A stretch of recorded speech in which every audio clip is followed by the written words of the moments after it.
Oke, kita mulai dalam doa. Kita bersatu hati di dalam doa. Tuhan Yesus, terima kasih pagi ini oleh kemurahan-Mu. Kau pertemukan kami, Tuhan, dalam komsel ini, komsel yang sederhana, tapi itu boleh menjadi berkat bagi kami semua dalam menuntun kehidupan kami, langkah kami sebagai anak-anak yang ada di masa muda ini. Terima kasih Tuhan, katakan kebenaran firman-Mu, bahkan setiap hal yang salah, dan biarlah kami boleh menjadi pribadi yang terbuka akan Tuhan. Dalam nama Tuhan Yesus kami serahkan konser ini dari awal sampai selesai. Dalam nama Tuhan Yesus kami berdoa. Amin. Ya, pagi hari ini kita akan belajar kembali mengenai seri buah roh yang kedua. Yang lalu kita belajar mengenai kasih. Di buah roh yang kedua yaitu buah roh kan ada 9. Kasih, kemudian ada sukacita. Ini saya share di sini kelihatan ya. Oke, kasih, kemudian itu adalah sukacita. Kelihatan ya, Pak? Kurang kelihatan, Pak. Kan kelihatan. Nah, saya ulang. Saya ulangi.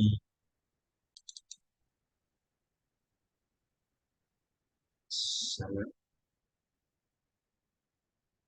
Nah, ini kelihatan? Ya, nggak apa-apa. Oke, dasarnya kita buka dari Filipi pasal 4 ayat yang keempat. Filipi 4 ayat keempat. Bisa dibantu baca. Lupa, bisa baca buat kita semua. Filipi Bisa, pasal Pak. 4 ayat 4 ya, silakan.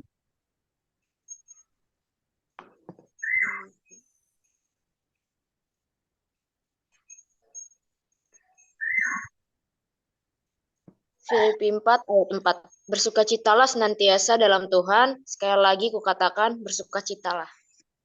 Ya, firman Tuhan berkata, bersukacitalah senantiasa. Kan, uh, berkali-kali dikatakan, bersukacitalah. Artinya kan tidak hanya cukup sekali. Di, uh, sekali lagi kukatakan bersukacitalah. Dalam bahasa kita belajar pengertian sukacita, dalam bahasa Ibrani, kata sukacita digunakan kata jetva, artinya kegembiraan, artinya juga kesenangan hati atau keceriaan. Jadi sukacita itu adalah kegembiraan, kesenangan hati atau keceriaan. Dalam bahasa Yunani digunakan kata kara, chra, misalnya hara, yang berarti kegembiraan atau sukaria dalam suasana yang tenang. Jadi suatu kegembiraan. Jadi sukacita dapat diartikan sebagai perasaan yang senang dan bahagia. Menarik sekali dalam bahasa Inggris, sukacita dalam buah roh itu digunakan kata joy. Kata joy mengandung arti sukacita yang konsisten dan stabil, tidak mudah marah, tidak mudah tersinggung. Itu orang yang sukacita. Beda dengan happy. Kalau happy itu hanya gembira. Gembira sifatnya naik turun. Kadang senang, kadang tidak, bergantung pada situasi. Kalau eh, dapat sesuatu, hadiah, dia bisa happy, gembira.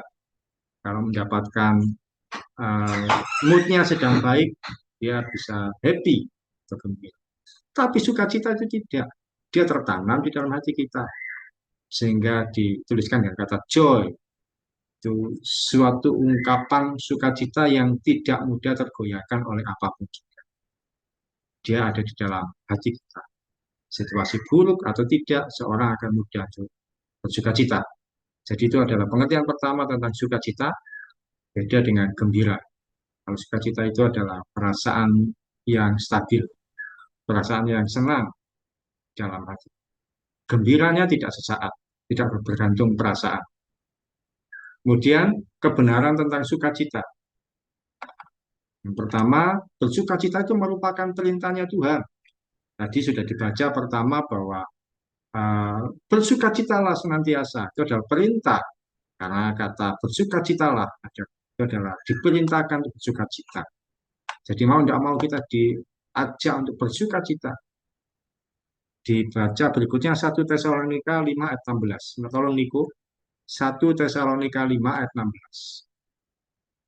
Sebentar Satu, ya, Pak. 1 Tesalonika 5.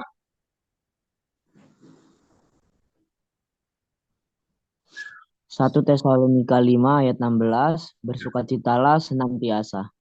Ya, sama dengan Filipi 4 tadi, bersukacitalah senantiasa. Rasul Paulus tadi menulis untuk jemaat di Filipi, lalu kemudian menulis untuk jemaat di Tesalonika, bersukacitalah senantiasa. Jadi diperintahkan. Sukacita itu perintah, bukan mau atau tidak, tapi harus. Oleh karena itu, kita harus bersukacita, itu perintah. Kapan kita harus bersukacita? Setiap saat dan setiap waktu. Sebab dituliskan, bersukacitalah senantiasa.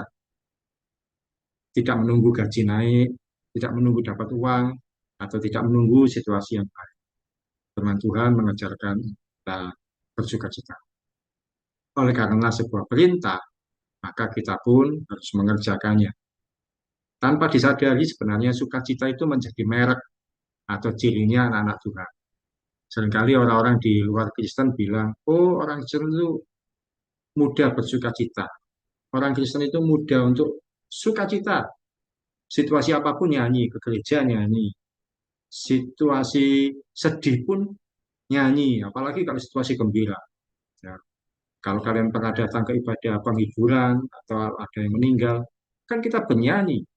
Sukacita itu artinya kita bernyanyi bersukacita.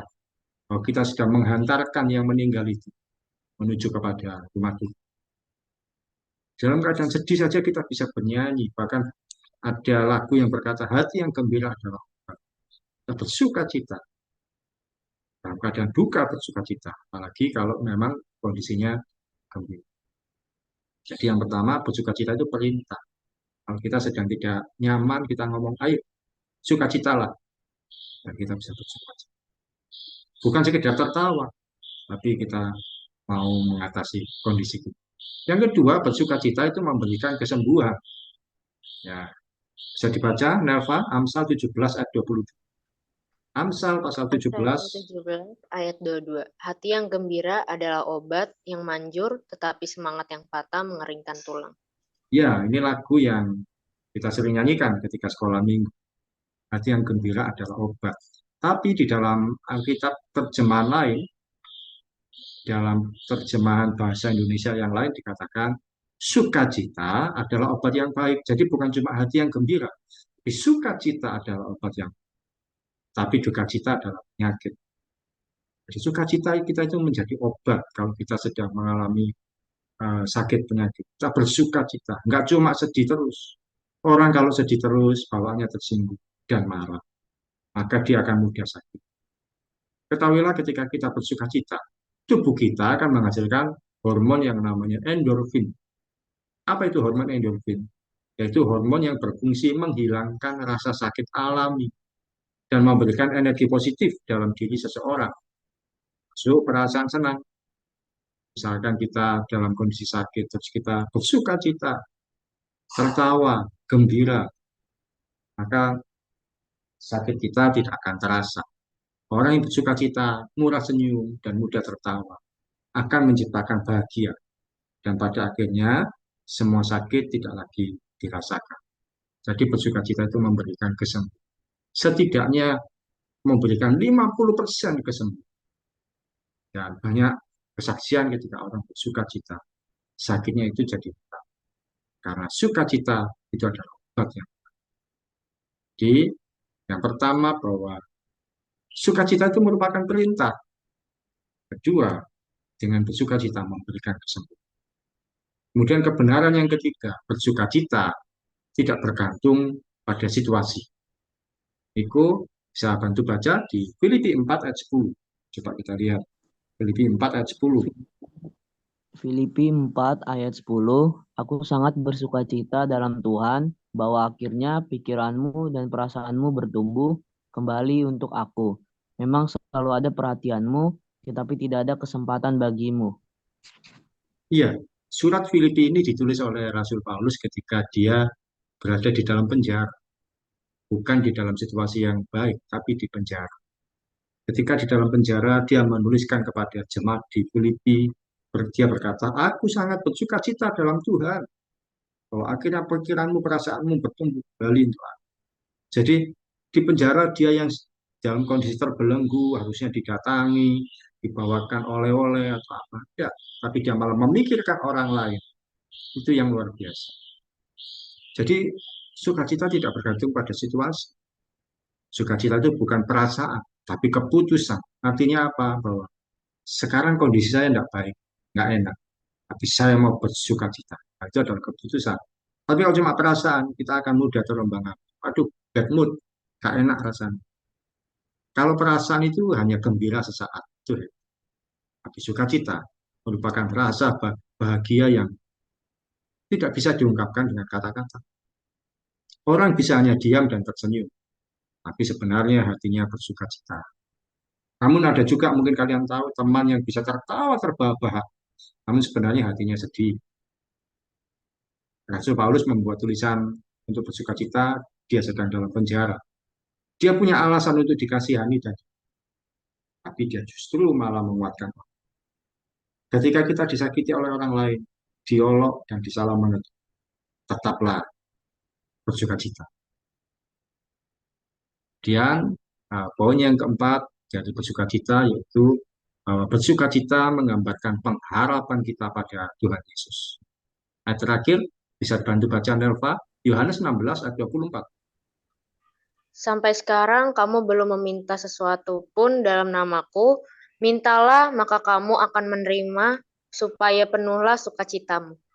Ya, Tuhan Yesus mengatakan supaya kita minta pada Dia apapun yang kita perlukan, supaya sukacita kita menjadi baik.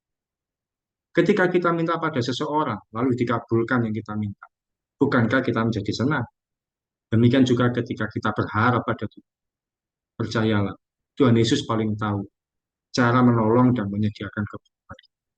Jadi ketika kita bersuka cita, itu menggambarkan pengharapan kita pada Tuhan.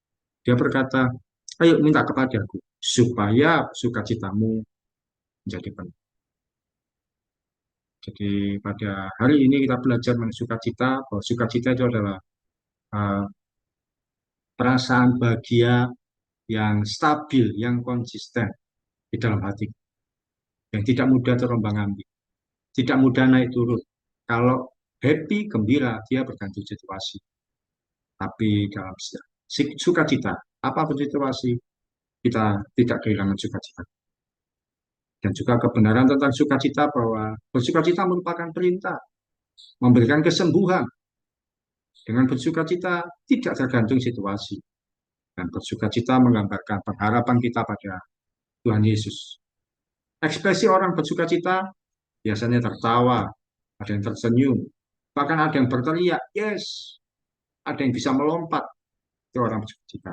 Tapi ada juga yang tetap tenang saja, ya, tapi dia tahu bahwa hatinya sedang bersukacita. Itu pembelajaran kita hari ini. Yang kita sharingkan sederhana saja. Dalam situasi apa, Niko atau Nelva pernah bersukacita yang benar-benar membuat hatimu itu gembira, membuat kamu itu senang sekali. Hari ini kok dulu, situasi apa kamu pernah bersuka cita yang benar kamu itu pernah terjadi? Hmm, hmm, Baik. eh, waktu itu waktu SMP nilainya bagus. Oh, Aku seneng SMP ini banget. itu waktu pelajaran apa? Masih ingat? Semuanya kak. Itu semuanya. Oh, Iya pas rapot. oh, pas sampai rapor. Senang sekali. Iya. Ya, itu adalah tanda bahwa kita bersuka cita. Ada sesuatu yang membuat kamu bahagia. Baik. Nelva, dalam situasi apa kamu pernah bersuka cita yang membuat kamu benar-benar gembira? Dalam situasi pada saat mungkin kalau kita mengingini barang sesuatu, terus kita bisa mendapatkan barang yang kita mau gitu. Terus sama juga kayak Niko waktu itu dapat ranking itu seneng banget sih Wah, waktu biasa. bisa masuk ranking 3 besar. Oh, masuk 3 besar. Reva. Iya, waktu itu. Ya, itu luar biasa. Ketika pingin sesuatu yang diinginkan ternyata kita dapat yang kita mau. Nah, itu kita juga bersuka cita. Karena seperti yang kita doakan, yang kita harapkan, ternyata Tuhan memberikan dengan caranya. Oke, itu pembelajaran kita hari ini tentang bersuka cita, tentang buah roh. Kita dalam beberapa komisi ke depan kita akan bahas buah roh ini supaya menjadi hal yang baik dalam kehidupan kita. Kita memahami karena seringkali buah roh itu hanya disampaikan sepintas-sepintas. Ya mungkin karena durasi, jadi ketika khotbah yang menyampaikan buah roh itu ini dan ini, tapi kita mencoba untuk mengupasnya, membahasnya, mendalaminya satu sebagai kita tutup dalam yang lalu Niko ya yang berdoa ya. Elva. Saya Pak, minggu lalu. Oh ya. Niko boleh tutup doa untuk kita semua? Tolong silakan. Boleh, Pak. Ya. Mari kita bersatu dalam doa. Ya Tuhan Yesus, terima kasih Tuhan. Kami bisa mendengarkan firman-Mu ya Tuhan, melalui Pak Oki Tuhan. Berkati Tuhan, supaya Pak Oki bisa sehat selalu ya Tuhan, dan dimudahkan rezekinya ya Tuhan. Berkati agar kami senantiasa sehat selalu ya Tuhan. Berkati supaya firman-Mu menjadi rema dalam kehidupan kami. Semua ya Tuhan. Dalam nama Tuhan Yesus, haleluya, amin. Amin. Oke. Terima kasih Niko dan Elva. Sampai jumpa minggu depan. Tuhan memberkati. Selamat hari Minggu. Terima kasih Pak.